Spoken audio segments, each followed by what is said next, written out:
මේ voice note එක යන්නේ ෆිසික්ස් වල යාන්ත්‍ර විද්‍යාවට අදාළව. එතකොට අපි මුලින්ම කතා කරනවා යාන්ත්‍ර විද්‍යාවෙන් ෆිසික්ස් පේපර් එකට එන MCQ ප්‍රමාණය. ඊට අමතරව ප්‍රැක්ටිකල්ස් එන්න පුළුවන්. ඊට අමතරව අපිට නිර්මාණාත්මක එසේ එකක් හම්බෙනවා.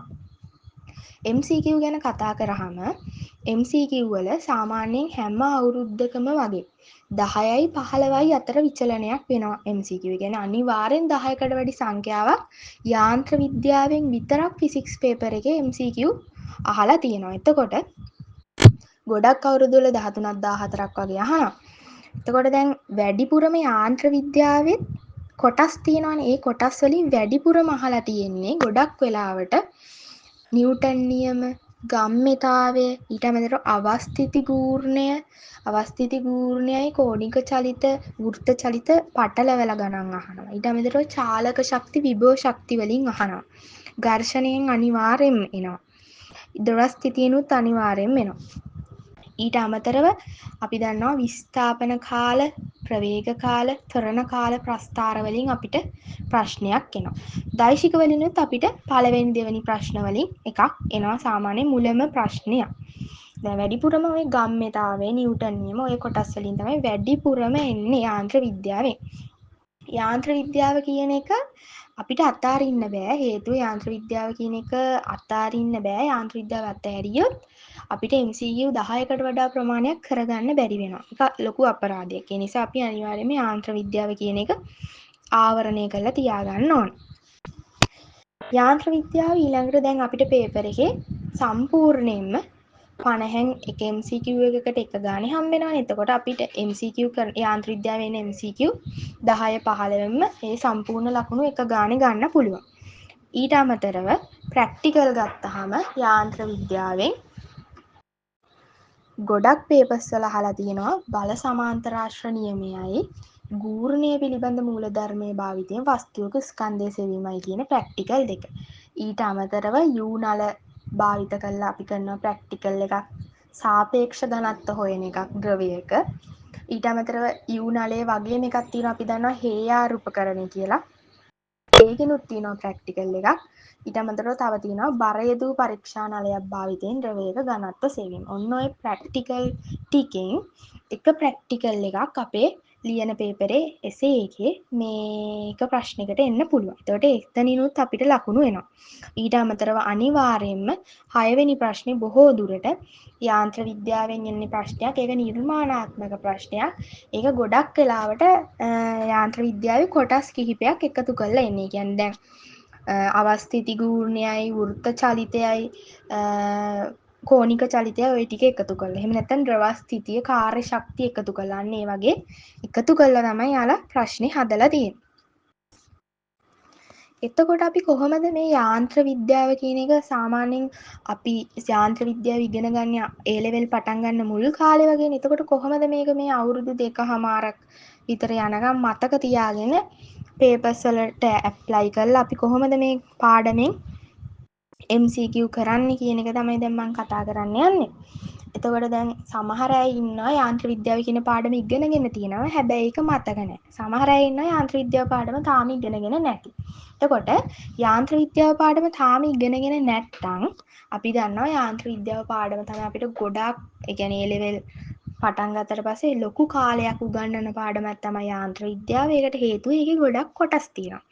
එතකොට දැන් අපි යාන්ත්‍ර විද්‍යාවේ පාඩම් ටික පාඩමේ කොටස් ඔක්කොම ඉවර කරලා ඉවෙලා MCQ 10 15 කරන්න හිටියොත් එහෙම අපිට මුල ටික අමතකයි. එතකොට ඇප්ලයි කරගන්න විදිහක් මතක නැහැ, සූත්‍රයක් මතක නැහැ. ඇයි මෙහෙම මේක ඇප්ලයි කරන්න කියලා හේතුවක්වත් මතක නැහැ. ඊට වඩා අපිට මෙහෙම කරන එක ලේසි. දැන් යාන්ත්‍ර විද්‍යාව අපිට මුලින්ම උගන්වන්නේ දෛශික බල සමතුලිතතාවය වගේ කොටස්නේ. අන්නේ කොටසක් ඉගන්නලා ඉවර වුණාම පාස් පේපර්ස් අවුරුදු 10ක 15ක විතර අරගෙන අන්නේ එතකොට එක පේපර් එකකින් අහලා තියෙන්නේ පොඩි කොටසයිනේ. උඩරිම ප්‍රශ්න එකක් දෙකක් හෝ අහලා තියෙන්නේ. මේ කොටසට අදාළව යාන්ත්‍ර විද්‍යාව. අන්නේ කොටස් ටික කළා ඉවර කරගෙන අපි ඔළුවට දාගන්න ඕනේ තියරිය ඇප්ලයි කරන විදිහ. ওই විදිහට කොටස් වශයෙන් යාන්ත්‍ර විද්‍යාව කවර් කරගෙන ගිහිල්ලා MCQ ටික කරාම අපිට අන්තිම වෙද්දි සාමාන්‍ය යාන්ත්‍ර විද්‍යාව අමතක වෙන්නේ නැහැ. සාමාන්‍ය ඇප්ලයි කරන විදිය මේ ඔළුවේ තියෙනවා. ඇත්තටම එතකොට MCQ කරන එකෙන් වෙන තව වාසියක් තමයි අපිට යාන්ත්‍ර විද්‍යාව එසේ එක ලියා ගන්නත් පුළුවන් වෙනවා. එසේ එක එකපාරට අපිට ලියන්න බෑ. හේතුව එසේ එක නිර්මාණය කරලා දෙන්නේ. එතකොට අපි ඒක ඉවලි කියවලා තමයි තේරුම් ගන්න මේ ප්‍රශ්නේ මෙහෙමයි මේ මෙතන වෙලා තියෙන්නේ. අපි මොන සූත්‍රෙද ඇප්ලයි කරන්නේ? මොන කොටසක් ගැනද මේ අහලා තියෙන්නේ? ඒ වගේ දේවල් එකපාරට ඔලුවට එන්නේ නැහැ. එහෙම එන්න නම් අපි MCQ කරලා අපේ ඔළුවේ තියෙන්න ඕනේ සූත්‍ර ඇප්ලයි කරන විදිය. මෙන්න මේ විදිහට ඇප්ලයි කරන්නේ.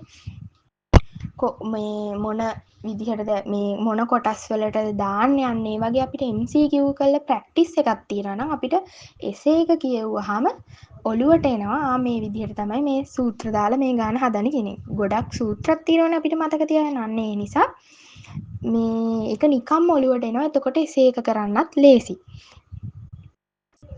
එතකොට දැනට යාන්ත්‍ර විද්‍යාව කොටස ඉගෙනගෙන ටික කාලයක් ගිහිල්ලා අපිට දැන් යාන්ත්‍ර විද්‍යාව තියරි ටික තියෙනවා. හැබැයි යාන්ත්‍ර විද්‍යාව ටිකක් මතක නැති කෙනෙක් ඉන්නවා නම් එයාලට කරන්න පුළුවන්. එයාලටත් පුළුවන් පාඩම කොටස් වලට බෙදා ගන්න. සාමාන්‍යයෙන් උගන්වද්දිම අපිට පොඩි අනුමාත්‍රිකා යටතේනේ උගන්වන්නේ. එතකොට අපිට මුලින් පුළුවන් පළවෙනි අනුමාත්‍රිකාව දායිශික හරි නැත්තම් Tamanට ලේසි කොටසක් ගන්නතත් අවුලක් නැහැ. පිළිවෙල ප්‍රක්ෂිප්ත වගේ මුල තියෙන කොටසක් අරගෙන ඒ කොටසට අදාළව පොඩ්ඩක් නෝට් එක කියවලා ඒකේ දීලා තියෙන උදාහරණ ටික පැන්සලෙන් චුට්ටක් හදලා කටුවට බලලා පොඩක් ඔලුවට අරගෙන ඊට පස්සේ අපිට පුළුවන් පාස් පේපර්ස් ටිකක් අරගෙන අවුරුදු 10ක 5ක වගේ අවුරුදු 5ක 10ක ගත්තාම ඇති අරගෙන ඒ කොටසට විතරක් අහලා තියෙන. එතකොට උඩරිම ඒ කොටසෙන් අහලා තියෙන පුළුවන් ප්‍රශ්න දෙකක් වගේ තමයි එක පේපර් එක. උඩරිම එතකොට අපිට පැයක් වගේ යන්නේ උඩරිම ප්‍රශ්න කෙටි ප්‍රශ්න 20ක් වගේ තමයි කරන්න හම්බෙන්නේ. අවුරුදු 10 15ක් කරා. අන්න ඒ විදිහට කළා මතක නැති කොටස් නැවත මතක් කරගෙන යාන්ත්‍ර විද්‍යාව අපිට තියරි තියෙන එක්කෙනෙක්ට නැවත කවර් කරගෙන ඊට පස්සේ යාන්ත්‍ර විද්‍යාව දිගටම අපිට ප්‍රශ්න කරලා ප්‍රැක්ටිස් කරලා යද්දි නිකම්ම එසේ ලියන්න පුළුවන්. ඊට පස්සේ අපිට MCQ 10කට වැඩිය හරියට නිවැරදිව කරගන්න පුළුවන් වෙනවා. ඊට අමතරව අපිට පුළුවන් ගී කියන ගේසර්ගේ MCQ 2500 පොත අරගෙන ඒකේ පාඩම් කොටස් වලට වෙන් කරලා තියෙන්නේ. එතකොට ඒ කොටසක් ඉවර වෙන්න අපි ඉගෙනගෙන ඉවර වුණාට පස්සේ ඒකේ තියෙන MCQ කරලා විවරණය කරගෙන බලන්න. එතකොට අපිට එදා පාඩමේ උගන්වපු ඒවා නොතේරෙන කොටසක් තියෙනවා නම් ඒකත් අපිට හොයාගන්න පුළුවන්. ඒ ප්‍රශ්න ඇත්තටම පාස් පේපර්ස් ප්‍රශ්න වලට වඩා ටිකක් සරලයි. එතකොට ඒ ප්‍රශ්න ටිකක් කරලා පාස් පේපර්ස් ප්‍රශ්න කරන එක හොඳයි. එතකොට අර සරල ප්‍රශ්න වලින් අපිට තියරිය හරියට ඉගෙන ගන්නත් පුළුවන්. ඊට පස්සේ ඒවා ඇප්ලයි කරලා ගණන් හදන විදිය පාස් පේපර්ස් ප්‍රශ්න ටිකක් කරාම අපිට තේරෙනවා. ඊළඟ වොයිස් නෝට් එකෙන් දෝලන හා තරංග වලට කොහොමද වැඩ කරන්න ඕනි කියලා කතා කරමු.